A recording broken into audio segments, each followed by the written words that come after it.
Alright, we're gonna play first, and this is good enough. It's not great, but it has four pieces of castable removal in it and a Ravenous Rat, so we are not gonna mulligan. The Get-To Slinger trades with two of his guys. Also, I like that this hand has lots of ways to kill a Sparksmith.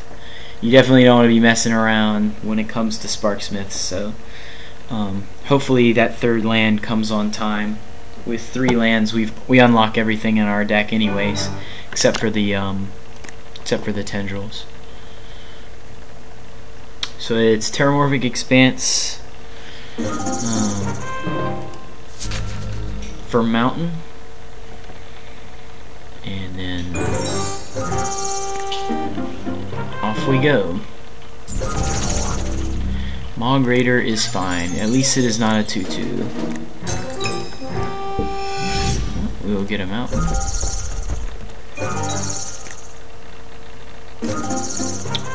That's not a very good draw. Ravenous Rats will take a card off him.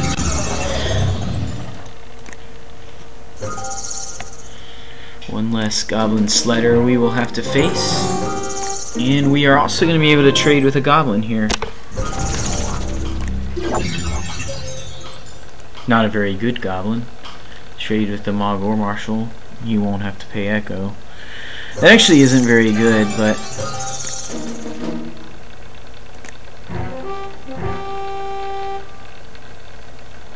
so if I block, I've got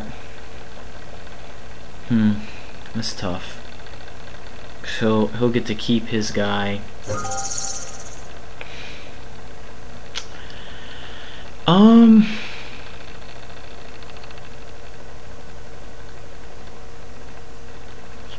If I draw a land, I can deal with the m1g Raider, and then that's, man, the m1g War Marshal is really not good for me there. I also don't want to just get bushwhacked out of the game next turn. He'll have 3 creatures whether I block or not, so I'm just going to take the point here. He might actually bump it up to 2 if he's not planning on paying Echo. I guess he is planning on paying Echo. And right on time. So now we're going to Slinger the m1g Raider, and he can sack 2 goblins to get rid of it if he wants, or to protect it if he wants to, but I'm okay with that.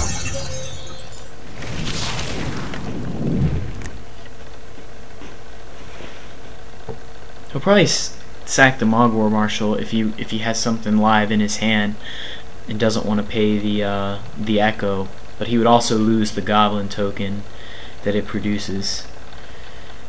Sign in Blood's looking a lot better now, because next turn we should be at a reasonably high life total and be able to cast it with Bolt as backup if he plays like a Sparksmith or something. The Sign in Blood will also help us hit land drops, which we're going to need to do to play our value cards and hold off removal. Alright, so it looks like the trade is War Marshal and one of his goblins for the incoming on Get-To Slinger. I'm also probably going to get a Time Walk here, as he's unlikely to attack into a not echoed Get-To Slinger. And if he does, I will happily trade it, just like he would be happy to trade his War Marshal.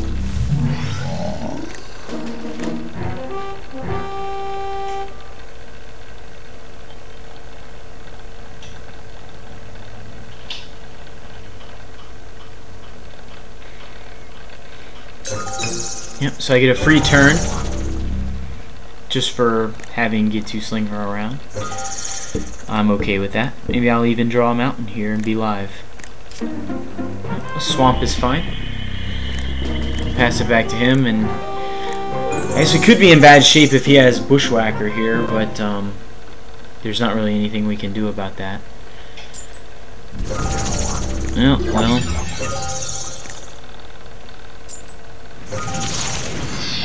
It's just really good. Okay. Question is, do we want to try to trade with something? We can block the Mog Raider, and then if he wanted to save it, he would have to sack another guy. But we'd take 6, 11. He'd probably sack the Raider to another creature. We'd take 12. It's not great, but I think that's a better play than just chumping the flunkies. Okay, so we're not in the best of shape here, but we're still all right.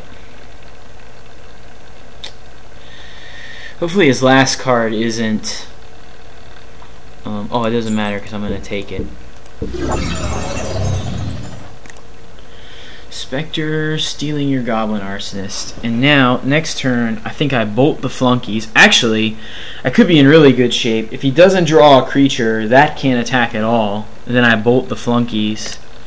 And I can just take 2 and still keep my Liliana Spectre if I want to. But he'll probably draw a creature spell. The deck's full of them, so it's not like it's that much of a sack if he does. Looks like he did not. I wonder what he drew that's not a creature that he doesn't want to play. It's got to be a burn spell. There's nothing else in the deck.